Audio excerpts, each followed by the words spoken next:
Bienvenidos a lo nunca contado. Estamos en San Petersburgo en el apogeo de la Guerra Fría y acaban de arrestar a un agente de la CIA profundamente arraigado. Corre lo más rápido que puede mientras un par de soldados soviéticos empuñando Kalashnikovs lo siguen, tratando de conseguir una cuenta. Si lo atrapan, podría terminar lleno de más balas que un campo de tiro, pero guarda un as bajo la manga, algo que nadie esperaría. El agente dobla una esquina cerrada y huye hacia un callejón, aprovechando sus reservas de adrenalina para poner más distancia entre él y los soldados. Va de calle estrecha en calle estrecha, siempre estando un paso por delante de sus perseguidores hasta que lo encuentran. Está mortalmente quieto, tal vez atrayéndolos para atacar. Los soldados no quieren correr el riesgo. Uno levanta su arma y dispara un tiro a través de la pierna del agente. No hay gritos, ni sangre, solo un extraño silbido cuando el agente parece desinflarse ante sus propios ojos. Desconcertados por lo que están viendo, dan un paso adelante, solo para ver que lo que pensaban que era su objetivo era en realidad una endeble carga de plástico que se derramaba fuera de una caja de bolsillo. Eso es una muñeca inflable. Sabemos que no te cansas de las travesuras absurdas, emocionantes y a veces francamente malvadas de la Agencia Central de Inteligencia.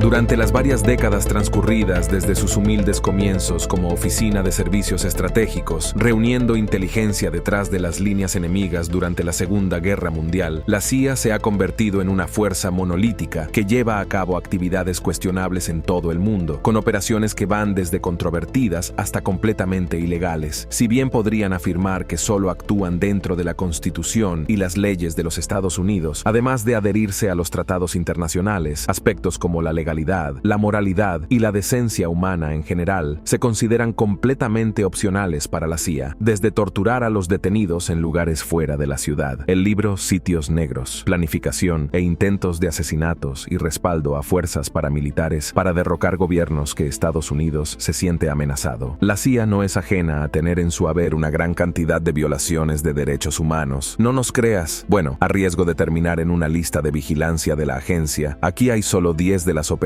encubiertas de la CIA más locas que pudimos encontrar. La mayoría de sus secretos están ocultos al público, así que tenga en cuenta que estas son las cosas que se sienten cómodos con que la gente sepa. Comencemos con uno que prácticamente se ha convertido en un sitio negro abierto. El público conoce la existencia de estas prisiones administradas por la CIA desde hace casi 2 décadas, desde que el presidente George W. Bush las reconoció en un discurso. Pero es casi seguro que estos sitios existieron durante un buen tiempo antes de que él nos hablara de ellos. Probablemente se establecieron alrededor de 2001, poco después del 11 de septiembre, para capturar a presuntos terroristas. Llamar a estas prisiones es un nombre inapropiado, ya que no eran solo lugares donde se detenía a las personas, también torturado. Interrogatorio mejorado es el nombre eufemístico de un programa que la administración Bush aprobó después de los ataques del 11 de septiembre, que permitió a agentes de la CIA violar la Convención de Ginebra y torturar a los sospechosos que detenían en los sitios negros. Entonces debes estar pensando, ¿cómo pudieron salirse con la suya con algo así? Seguramente nunca se les permitiría hacer algo así en Estados Unidos. Bueno, me encanta tu optimismo, campeón, pero la CIA no está autorizada a realizar operaciones en suelo estadounidense. Entonces ahí está tu respuesta. Así es como se salieron con la suya. Se confirmó la existencia de sitios negros en países como Afganistán, Lituania, Marruecos, Rumania, Tailandia y Polonia, donde la CIA era libre de utilizar métodos objetables y crueles de interrogatorio mejorado. Estas incluían golpear a los sospechosos, aplicarles el submarino, amenazar a las familias de los detenidos, someterlos a prolongados periodos de privación del sueño e incluso torturas de una naturaleza mucho más desagradable y privada. En el sitio de una placa con el nombre en código de pozo de sal o cobalto, pero también conocida como la prisión oscura por los reclusos allí, los prisioneros fueron golpeados con música a todo volumen mientras los dejaban en total oscuridad en el mismo lugar. Un detenido murió de hipotermia después de haber sido dejado desnudo y encadenado a un piso de concreto durante días. Y si pensaba que la tortura era lo peor, prepárese. No solo varios de los detenidos en esos sitios negros eran completamente inocentes, sino que la CIA apenas recibió información procesable sobre todo esto. La mayoría de los prisioneros contaron historias inventadas solo para detener la tortura por un momento, y un comité del Senado incluso terminó dictaminando que los métodos de interrogatorio mejorados eran ineficaces. ¿Qué es más oscuro? ¿Torturar a personas inocentes en sitios negros o trabajar directamente con los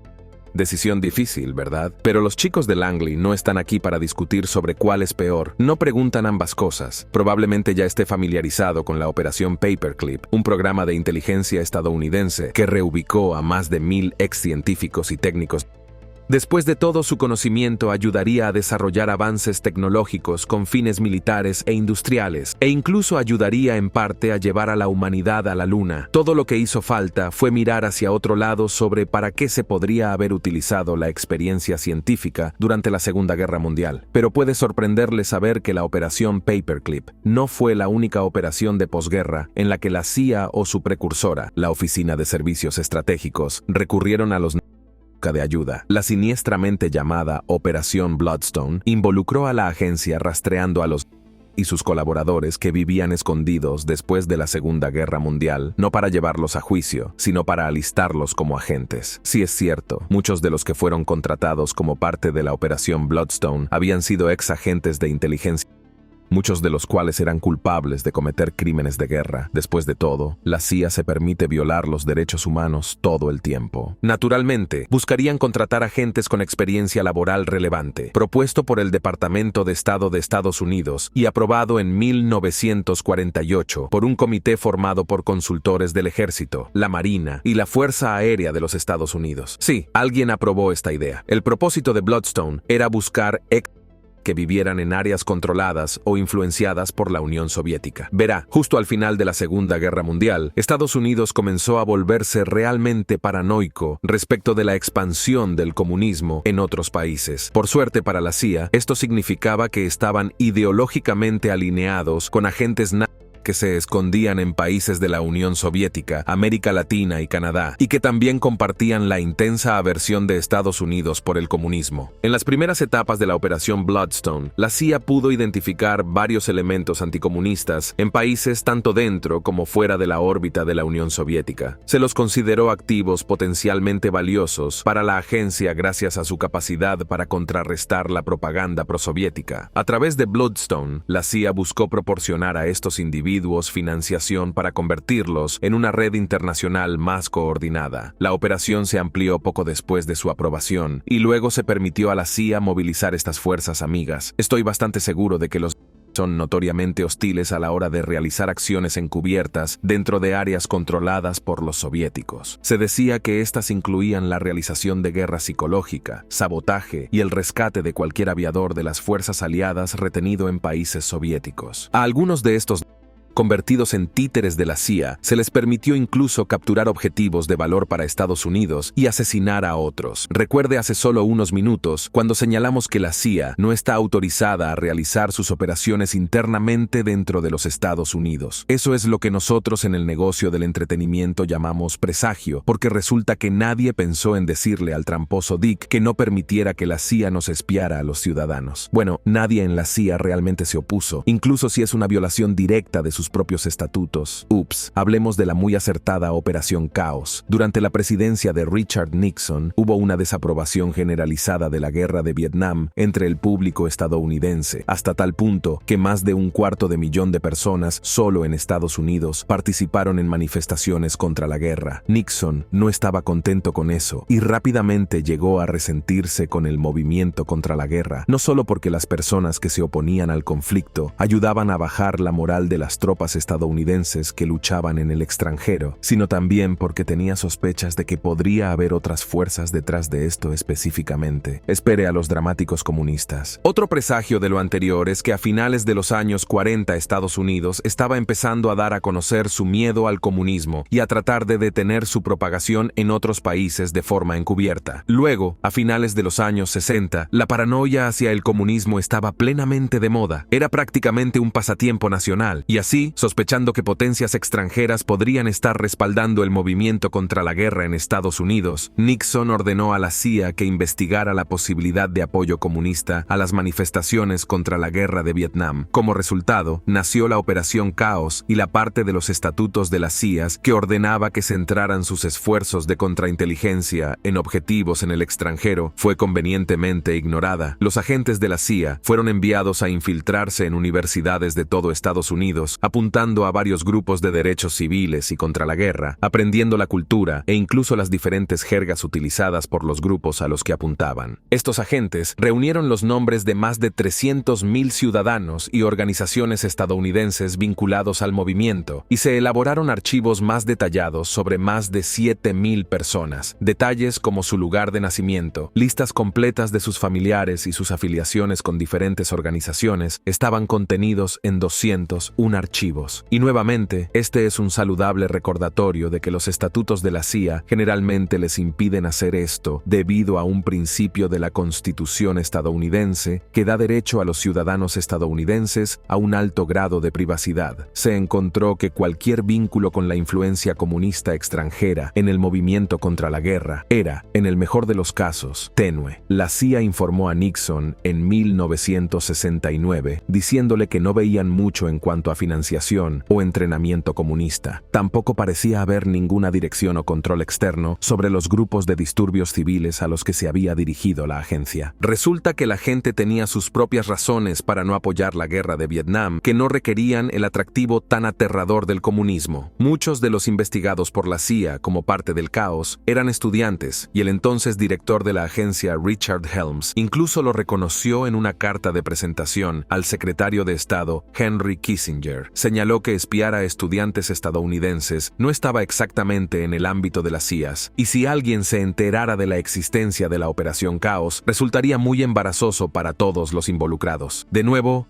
saltando de un tipo de caos a otro, centrémonos en la época de la Guerra Fría y en algunas de las desconcertantes tácticas de espionaje utilizadas por la CIA contra sus rivales rusos, la KGB. A finales de los años 70, los agentes de la CIA incrustados en Moscú necesitaban una forma de mantener alejados a los entrometidos contraespías de la KGB, o al menos algo que los distrajera el tiempo suficiente para que esos agentes encubiertos de la CIA pasaran desapercibidos. Aún así, uno pensaría que ni siquiera a la CIA se le ocurriría una idea tan desconcertante como usar un amigo inflable. Ok, si bien muchas versiones de este extraño truco de muñecos de goma rusos describirán los inflables en cuestión de cierta manera, estaban destinados a estar mucho más cerca de Otto, el piloto automático del avión. Se les conocía como foque o gato en la caja, y el principio de cómo se desarrollarían era más o menos así. Digamos que eres un agente de la CIA que no tiene reparos en espiar a otro país, que estás en Moscú y que vas camino a una reunión secreta. Tu contacto dentro del Kremlin está a punto de soltar información deliciosa sobre lo aterrador y malvado que es el comunismo. ¿Pero qué es eso que se ve en el espejo retrovisor? Un coche sin identificación sospechoso probablemente significa que algunos agentes de la KGB se han dado cuenta de lo que estás haciendo. Pero no te preocupes, guardada debajo de tu asiento, tienes un arma secreta. Y no es una pistola con silenciador. Su foque normalmente se guarda en un paquete discreto en su automóvil. Una vez que hayas creado una brecha suficiente entre tú y tus nuevos amigos de la KGB que te siguen, te acercarás a una esquina y te deslizarás rápidamente antes de que se den cuenta. Para cuando alcanzaran el coche, ya habrías desaparecido, pero tu colega inflable habría ocupado tu lugar en el coche y habría dado su último aliento por la libertad. Verás, los foques eran exactamente lo que pensabas. Eran muñecos de goma modificados vestidos con imágenes masculinas. Dado que casi todos los agentes de la CIA eran hombres durante esta década, estos muñecos fueron manipulados para desplegarse inflándolos fuera de su contenedor y actuar como señuelo, usando esencialmente una forma primitiva de la misma tecnología que ahora usamos para las bolsas de aire. Esta tampoco fue la única forma en que la CIA utilizó el caucho para engañar a Rusia. Como otro plan, habían incluido lanzar envíos desde el aire de anticonceptivos de marca estadounidense a la URSS, pero con un giro desmoralizador para las tropas rusas. Estas fundas de tamaño extra grande serían etiquetadas incorrectamente como medianas. Habla de un concurso de medición. Este plan nunca vio la luz, pero las burlas ciertamente sí, gracias en parte al trabajo de dos especialistas en vestuario de Hollywood, reclutados para ayudar a la CIA por el jefe de su departamento de disfraces, Walter McIntosh. Les Smith y John Chambers prestaron su experiencia a la agencia en más de una ocasión. Es famoso que gracias al éxito de 2012 Argo, Chambers ayudó a crear una película de ciencia ficción falsa llamada Lord of Light para ayudar a la CIA a rescatar a 6 estadounidenses durante la crisis de los rehenes iraníes. Los agentes de la CIA fingieron ser parte de un equipo de producción de una película falsa, utilizando un guión e incluso un arte conceptual creado por la leyenda del cómic Jack Kirby para convencer a los funcionarios iraníes, todo para poder sacar entregarnos a nosotros como rehenes del país. Pero esa no sería la única vez que la Agencia Central de Inteligencia intentó un poco de magia cinematográfica. Sin embargo, su siguiente incursión en el cine fue un poco más atrevida, y sin saberlo, tomó prestados ritmos de la trama de la subestimada comedia de acción de 2016, Los Buenos Chicos. Una vez, la CIA hizo una película para adultos buscando información sobre lo que hacen las personas poderosas en privado a puerta cerrada. Tiene una larga historia de ser la táctica a la que recurre cualquiera que busque chantajearlos o desacreditarlos, y efectivamente, la CIA tampoco está por encima de eso. Sin embargo, luego dieron un paso más y encargaron una cinta especial y supuestamente la filmaron en Hollywood, precisamente en todos los lugares. El primer funcionario electo de Indonesia fue el presidente Sukarno, líder del movimiento independentista contra el colonialismo holandés, y resultó que asumió el cargo en 1945 como un héroe nacional con un apoyo público abrumador de todos, excepto de la CIA. Sukarno tenía fama de ser un apasionado genuino de Indonesia, de los derechos de sus ciudadanos y en particular de las mujeres, lo que finalmente le llevó a alinearse estrechamente con sus aliados comunistas durante la Guerra Fría. Si bien no era comunista, compartía algunas de las ideologías de la Unión Soviética y contribuía al hecho de que Indonesia albergaba el partido comunista más grande fuera de la URSS. Todo esto se combinó para hacer que el presidente Sukarno fuera impopular entre cierta poderosa agencia de inteligencia estadounidense. Verá, los responsables de la política exterior estadounidense en ese momento creían firmemente en la teoría del dominó, de que si las revoluciones comunistas ocurrían en un país, se extenderían a sus vecinos. Así que para tratar de frenar esto y romper los lazos de Indonesia con la Unión Soviética y China, la CIA intentó derrocar al presidente Sukarno después de desperdiciar $1 millón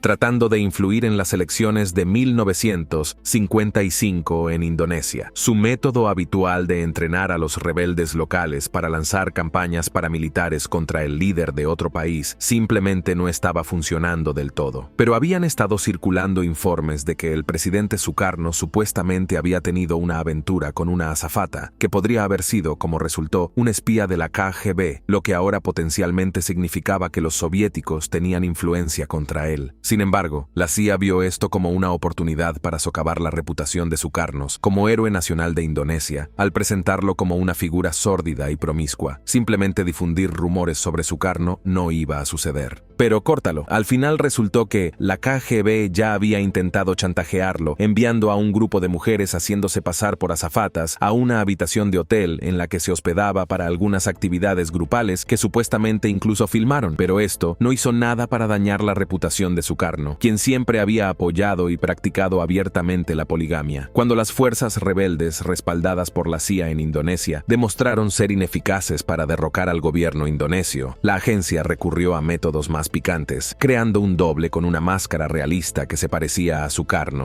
La CIA hizo grabar una cinta ilícita, solo para luego tener problemas y hacer circular las imágenes explícitas. Antes de los días de Internet, la CIA finalmente financió una película de jazz en vano, ya que más tarde trabajó con la agencia de inteligencia británica MI6 para facilitar un golpe que reemplazó a Sukarno y su gobierno por un dictador pro-occidental que luego se embarcó en una campaña de asesinatos en masa, ejecutando a comunistas reales y sospechosos. Buen trabajo, CIA. El siguiente es el clímax de la Operación Medianoche y sabemos lo que estás pensando. Sí, ese habría sido el nombre perfecto para la operación de la que acabábamos de hablar. En realidad, era un subproyecto del ahora infame Proyecto MKUltra, que entre otras cosas, implicaba experimentar con LSD e intentar investigar la posibilidad de desarrollar el control mental. Sí, esto fue algo real. Independientemente de lo que puedan decirte cosas más extrañas, estos experimentos fueron horribles. La operación Midnight Climax surgió cuando la CIA decidió investigar los posibles casos de uso de una combinación de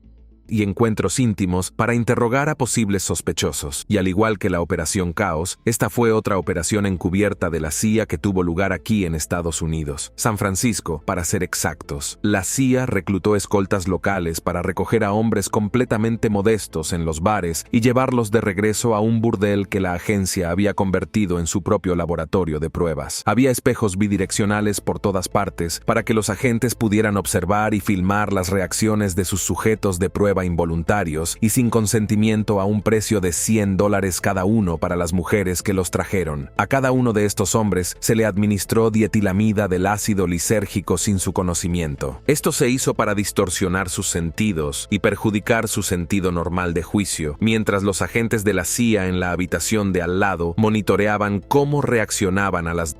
Una vez que estuvieron solos y sin darse cuenta de las miradas indiscretas de la CIA, estos hombres entablaron conversaciones con las mujeres que los habían traído. Su objetivo era ver si combinar el uso de LSD con algo de compañía durante la noche podía engañar a estos hombres para que divulgaran información confidencial. Todas sus conversaciones estaban siendo monitoreadas a través de dispositivos de escucha estratégicamente escondidos alrededor de cada una de las habitaciones del burdel, y a algunos de los hombres también se les administraban otros psicotrópicos. Para la CIA determinar qué sustancias químicas serían más adecuadas para un interrogatorio, obviamente darle a alguien un alucinógeno peligroso y poderoso, especialmente si no sabe que se lo están dando, es tremendamente irresponsable, más aún porque el LSD puede inducir síntomas que se parecen mucho a la psicosis. A los hombres utilizados para estos experimentos nunca se les dijo lo que les habían hecho, ni se les dio información sobre cuáles podrían ser los posibles efectos secundarios de tomar LSD. Simplemente se administró para que la CIA pudiera sentarse y observar lo que sucedía. El clímax de la Operación Medianoche incluso consiguió que una sucursal secundaria estuviera en funcionamiento en un burdel similar en Greenwich Village, Nueva York. Quizás la peor parte de toda la operación es que se permitió que estos experimentos inhumanos continuaran durante toda una década, desde 1953 hasta 1963, casi al mismo tiempo que el clímax de la Operación Medianoche estaba despegando. Otro de los locos planes de la CIA se estaba desarrollando en Europa, su primera gran acción encubierta de la Guerra Fría en 1954. Había una creciente ansiedad en torno a la posibilidad de un conflicto nuclear a gran escala, que solo había empeorado desde la culminación de la Segunda Guerra Mundial, dado que dos de las superpotencias más grandes del planeta, Estados Unidos y la URSS, poseían armas nucleares, y esta última realizaba una cantidad preocupante de pruebas con esas armas. Las cosas estaban comprensiblemente tensas. ¿Cómo planeó la CIA resolverlo? Bueno, decidieron cavar un gran agujero, trabajando de la mano con la igualmente turbia agencia de inteligencia británica, MI6, que supuestamente también ha llevado a cabo una buena cantidad de abusos contra los derechos humanos en el extranjero. La Agencia Central de Inteligencia lanzó la Operación Oro en 1954. A diferencia de lo que sugiere el nombre, esta misión no se trataba de excavar en busca de oro, sino de un tipo diferente de información sobre tesoros enterrados. Se ve que gran parte del espionaje realizado por los países occidentales contra el este y viceversa se realizó a través de Berlín. Como quizás ya sepas, después de la Segunda Guerra Mundial, la ciudad fue dividida en bloques separados, controlados por las naciones aliadas que habían ganado la guerra. Así que la CIA planeó establecer una manera de aprovechar las líneas de comunicación que salen de la Unión Soviética y otras partes de Europa del Este, a través del bloque oriental de Berlín, hasta llegar a la vecina Francia de Alemania, con la ayuda de un túnel debajo de Berlín. El esfuerzo conjunto de la CIA con MI6 en esta empresa no se debió solo a que Estados Unidos y el Reino Unido tuvieran un interés compartido en monitorear las comunicaciones soviéticas, sino a que los británicos habían logrado llevar a cabo algo similar unos años antes. En 1948, la operación MI6 Plata, porque es menos valiosa que el oro, había intentado intervenir las líneas telefónicas austríacas que conectaban el cuartel general militar de la URSS en Moscú con la capital de Austria, Viena. Al igual que Berlín, Viena era un foco de operaciones de espionaje y de manera similar había sido dividida en 4 zonas militarizadas controladas por Gran Bretaña, Estados Unidos, Francia y los soviéticos. Al construir en la ciudad y crear un negocio falso para actuar como tapadera, los 6 agentes pudieron cavar un túnel de 70 pies de largo hasta las líneas telefónicas utilizadas por los soviéticos. Para no quedarse atrás, la CIA vio esto y quiso participar, así que trabajaron junto con la inteligencia británica para cavar un nuevo túnel debajo de Berlín hacia partes de Alemania que ahora se consideraban territorio soviético. Dado que los cables que corrían por debajo de la ciudad no podían ser monitoreados desde puestos de escucha en la superficie, excavar hasta donde estaban y tocarlos directamente evitó el riesgo de que los soviéticos detectaran que sus llamadas estaban siendo escuchadas. Entonces, trabajando bajo la historia de COVID de que Estados Unidos estaba construyendo un sitio de radar de la Fuerza Aérea y un almacén en su parte norte de Berlín, la CIA se puso a investigar. Si bien los soviéticos no estaban precisamente contentos con ignorar las actividades del USS en Berlín, parecían creer que simplemente estaban construyendo otra instalación militar. Es decir, hasta que la CIA decidió informar a los británicos sobre lo que estaban haciendo, lo que resultó ser un error horrendo. Uno de los 6 oficiales de inteligencia de MI informados sobre la Operación Oro resultó ser un topo soviético y un agente doble llamado George Blake. Tomó notas detalladas y las pasó a sus contactos en la URSS, lo que finalmente hizo que los soviéticos se enteraran de la Operación Oro casi de inmediato. Blake sería descubierto casi una década después, en 1961, y encarcelado, aunque logró escapar a Moscú y vivir como un héroe soviético hasta su muerte en 2020, saltando de nuevo a la guerra de Vietnam y las CIAs. Espera, ¿estoy leyendo esto bien? Su programa Phoenix. Bueno, hay que admitirlo, por muy genial que sería ver un pájaro mítico en llamas desatado, como ocurre con todo lo que hace la CIA, el proyecto Phoenix fue profundamente poco ético y se consideró uno de los aspectos más controvertidos de la guerra de Estados Unidos en Vietnam. Durante la guerra, el gobierno de Vietnam del Sur había estado haciendo un esfuerzo organizado para erradicar a los miembros del Vietcong, los combatientes insurgentes respaldados por los comunistas en el norte, y lanzaron una campaña de contrainsurgencia contra el Vietcong. Este programa se llamó Phen Quang, en referencia a un ave de la cultura tradicional vietnamita y china, a menudo asociada con la realeza y el poder. Entonces, cuando la CIA también se involucró en estos esfuerzos de contrainsurgencia, se refirió a sus operaciones bajo el análogo más cercano en la mitología más occidental reconocida, el Fénix. Como parte de los programas Phoenix, la Agencia Central de Inteligencia utilizó equipos paramilitares, equipos para buscar y eliminar a agentes comunistas que estaban estacionados encubiertos en aldeas de todo Vietnam del Sur. El motivo de la controversia de Phoenix se debió principalmente a la rutina de las CIAs de que estos equipos llevaran a cabo asesinatos y, como lo habrás adivinado, a la clásica tortura de la CIA.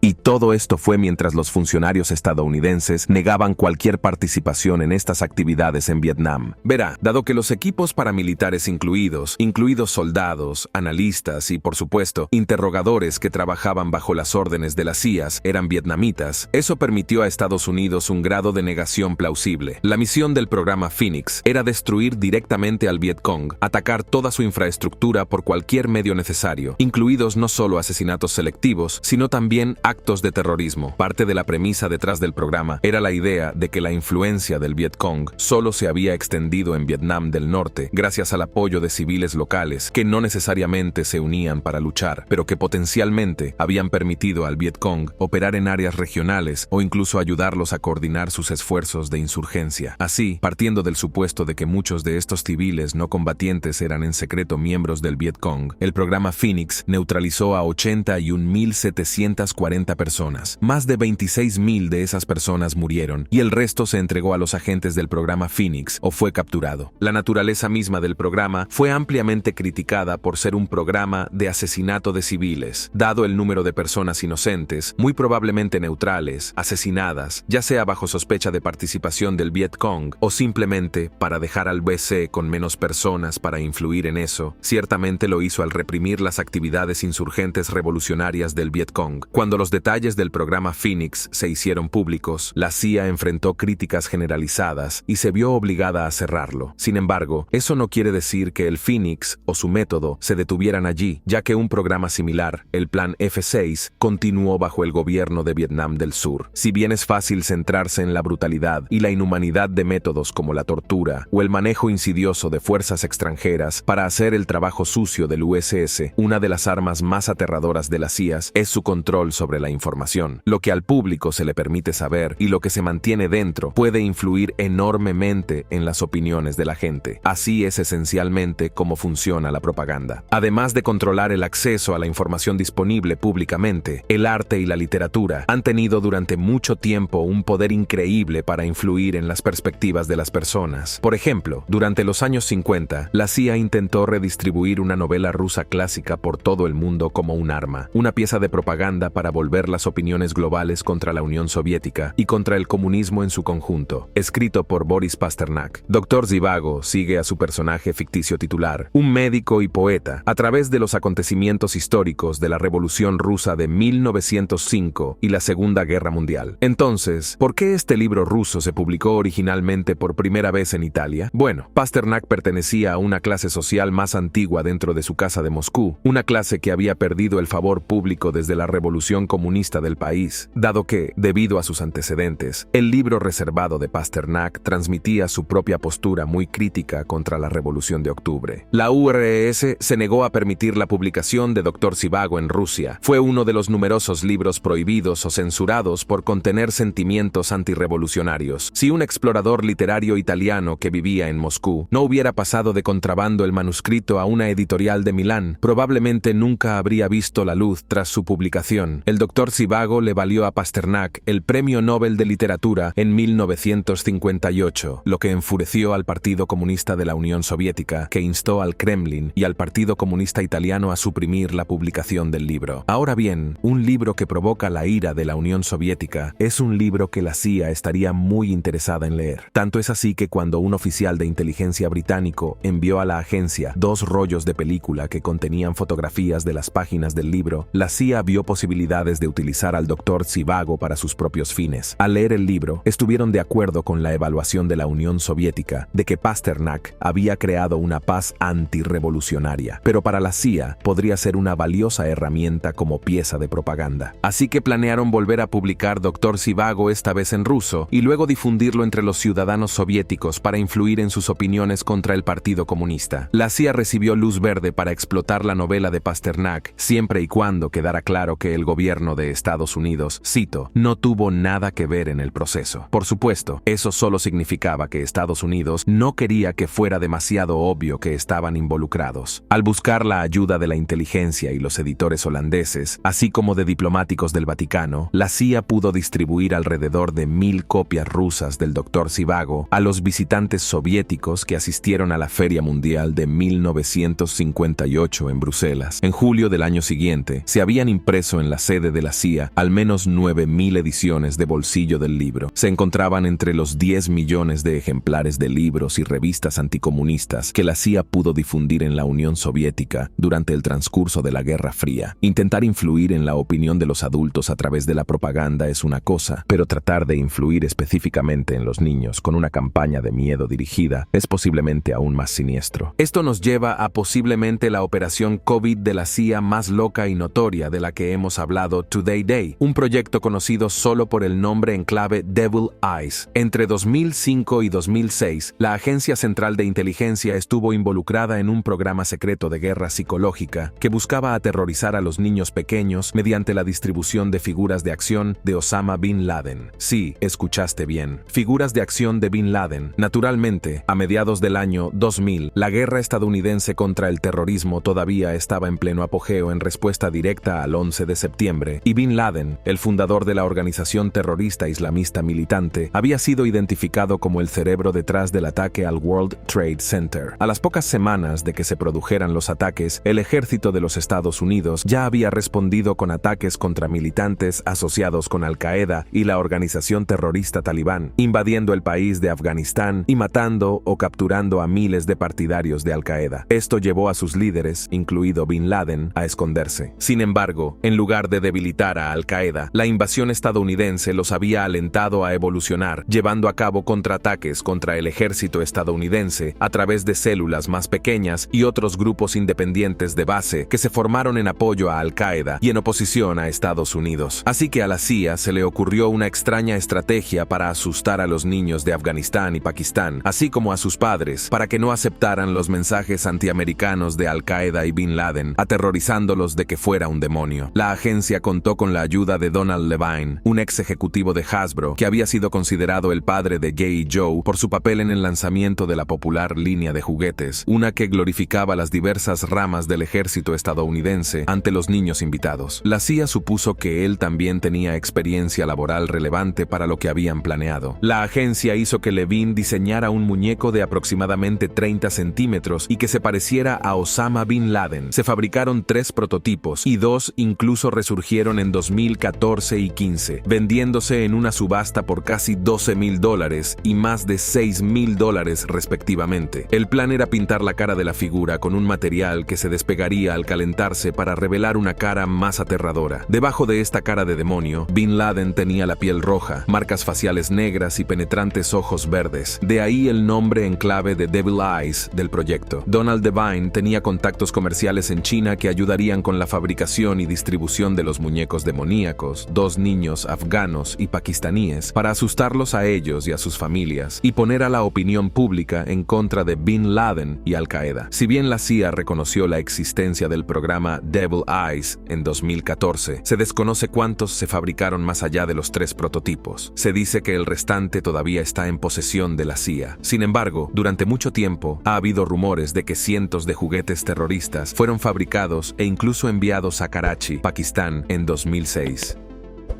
Muchas gracias por ver, nos vemos en el próximo video y no lo olvides, nosotros somos Lo Nunca Contado.